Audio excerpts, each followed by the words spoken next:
yàlla di nekk jour bi nga xam ne jouru mbégte la parce que lii kenn xaaru ko woon parce que ñëw na fi waa Ageroute day def ne weer bu nekk suñu toogee tuuti maanaam chaque fois bu weer deewee damay toog ak CDS ñu waxtaan ñu mébét maanaam li difficulté yi nga xam ne moo nekk ci centre de santé ñu toog waxtaan si suñu toogee waxtaan aussi dañuy xool priorité yi nga xam ne ci difficulté yooyu ñu xool li nga xam ni mooy problème prioritaire yi ñu jéem a def tout régler leen parce que dafa nekk centre boo xam ne salle de référence la te gis nañu fréquentation bi yokku na gis nañ aussi bëgg-bëgg bi aussi yokku na moo tax nag souvent ñuy toog yàlla dafa def nag bi ñu toogee di waxtaan nag di bëbët yenn yi man ñaax lu bari CDS bi naka il faut que ñoom tamit ñu jóg jël seen matukaay pour renforcer centre de santé bi en terme surtout d'équipement mais aussi de ressources humaines yàlla lu muy def bon ñu waa Ageroute ne salaamaaleykum ñëw wax ñu ci seen kii yu RSE bi dañu bëgg ne bu ñu renforcer centre de santé bi lu bare dinañ ñu wàcc parce que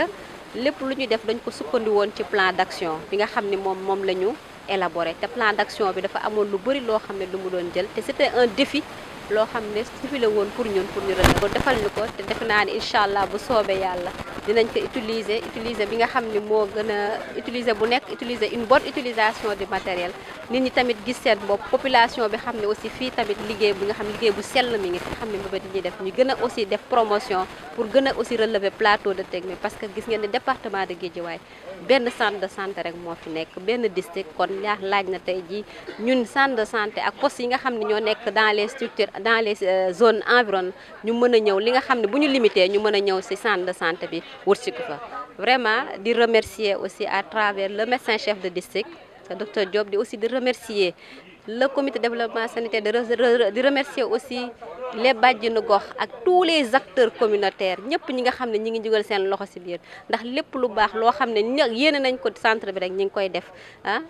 tous les jours di ñaan yal na yàlla defal li nga xam ne moom lañ bëgg yàlla defal ñu ko ci incha allah bu soobee rabbi vraiment loolu laa amoon vraiment di wax. waaw asalaamaaleykum maa ngi nuyu askanu Guédiawaye yëpp di nuyu képp ku fi dale ko ci médecin chef bi dale ko ci équipe cadre bi di nuyu ñëpp di gërëm ñëpp ci bés bi ni tey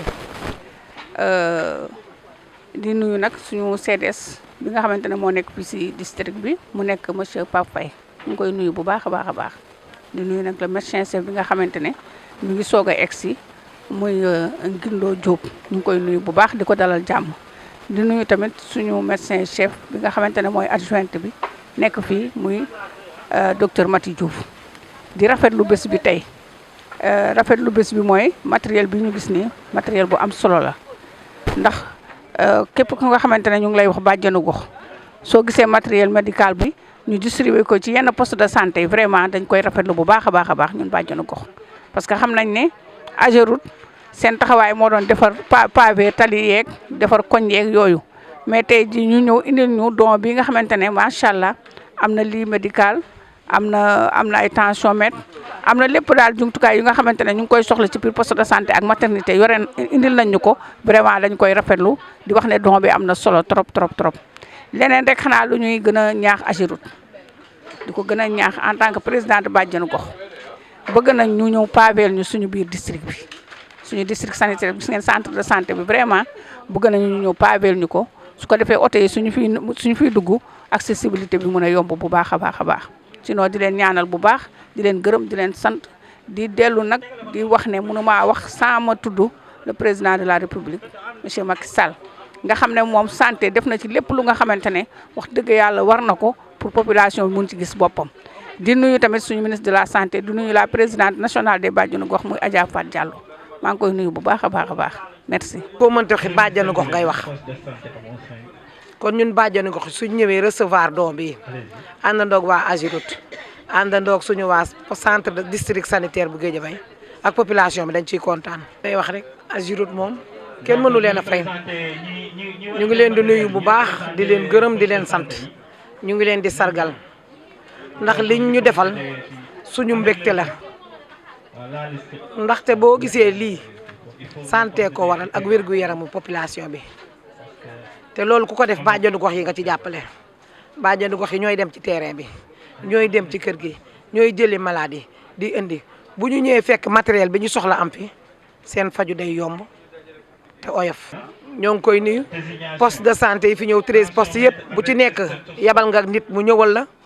ñoo ngi leen di nuyu fii nag ñu fiy nuyu suñu yaay soxna Diop mooy fii suñu kilifa ak waa poste bi yëpp bàjjen gox yi poste de santé Wakhinane ñëpp ñëw nañu teew mënuñu leen fay te ñu gën a góorgóorlu gën a jàppante te jàppale suñu waa santé ñun ñëpp ñu bokk liggéeyandoo dóorandoo xàccandoo. ñu ngi ciy wax te ñu ngi bëgg ñu dolli ñu ngi ciy jàpp nañu ko baaveel loolu daal wax dëgg yàlla ñor nañu lool ndax fii dañuy am problème mu ndox bu tawee fii day taa oto yi bu ñu duggee dañuy paan léeg-léeg ambulance bi day càng te buñ ñu jàppalee bu soobee yàlla loolu yëpp dana fi wàññeeku bu soobee yàlla jërëjëf.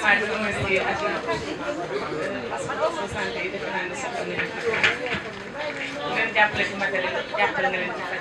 parce que ñun vraiment jumtukaay rek mooy suñu ñun jumtukaay yi dañuy soxla ñoo leen jàppale ñu ci ñoo ngi leen di sant di leen gërëm di leen ñaanal li ñu mën ren yàlla mën déwén lu ëpp ba ñu mën a ñëwaat dellu si waat wala waat ñu ay matériel ñu jël lépp pour le bien des populations parce que jërë ngeen jëf. asalaamaaleykum d'abord ñu ngi gërëm Ageroute bu baax a baax a baax ndax route en pavé yi rek réglé na problème santé ndax lan da nga daan am malade jël taxi mu war ko jël fi ci biir kar gox yi ñu ni fii duma fi dugg dafa am suuf kon foofu la seen ndam commencé am taxi boo jël mu ni la amul problème day ñëw dugg taxaw ba sa buntu kër nga yeb sa malade génn dem bu njëkk da nga daan génn dem ba ci tali taxi boo waxaalee bu ne la duma dugg loolu jafe-jafe la woon kon nag bu ngeen ci yokkee lii ci dans le cadre du RSE dañ leen di gën a gërëm encore di xamal ni population yi defe naa ni bu ñu sañoon Ageroute dafa jógee pavage bi sax bu yokkoo mu baax lool ndax début bi nit ñi defoon nañ ñu xëy na du def wante pavage bi yokk na même set ci biir quartier yi ndax bale dootoo ko gis ndax jigéen ñi bu ñu xëyee sax dañuy bale route pavé bi loolu dañ cee sawar léegi di ko tontu kon ñu ngi leen di gërëm di leen sant ñun nag CDS yi nga xam ne ñoo jàppale les postes de santé ci liggéey bi am nañ ci mbégte lool ndax poste de santé yi néew na doole poste de santé yi dafa bari ay gratuité yoo xam ni day jouer ci résultats yi au plan financier donc bu ñu amee ay dons yu compensé loolu rek daf ñuy dimbali bu baax ndax poste de santé seen charge yi bari na te ressources yi itam financières yi néew na lool ndax gratuité yi itam normal la nag ndax mag ñi mënoo leen a fayu xale yu ndaw yi mënu leen a fayu accouchement yi itam fokk bu am ay yombal yu ci nekk loolu yëpp ci mission wu poste de santé pour la santé de proximité auprès des populations kooku lu am solo la kon ñun CDS te xam naa ne li may wax CDS yëpp laa ciy yóbbaale ñu ngi gërëm bu baax dëgg-dëgg lu mel nii bu ñu sañoon entreprise yëpp di ko def comme ça ñu gën a mën a yokk suñu doole ba personnel de santé yi ñu mën leen a renforcer ndax état mënul def lépp population yi am nañu part de responsabilité ci biir kon ñun suñu participation elle est volontaire elle est gratuite mais nous sommes à côté des postes de santé di leen jàppale bu baax asalaamaaleykum wa rahmatulah. fekk vraiment matériel bi nekk ci état bu baax dafay tax ñu sawar beneen yoon waaw loolu moom vraiment maa ngi leen ciy ñaax bu baax a baax a baax a baax xam naa ne sax noonu ngeen di def incha allah merci beaucoup.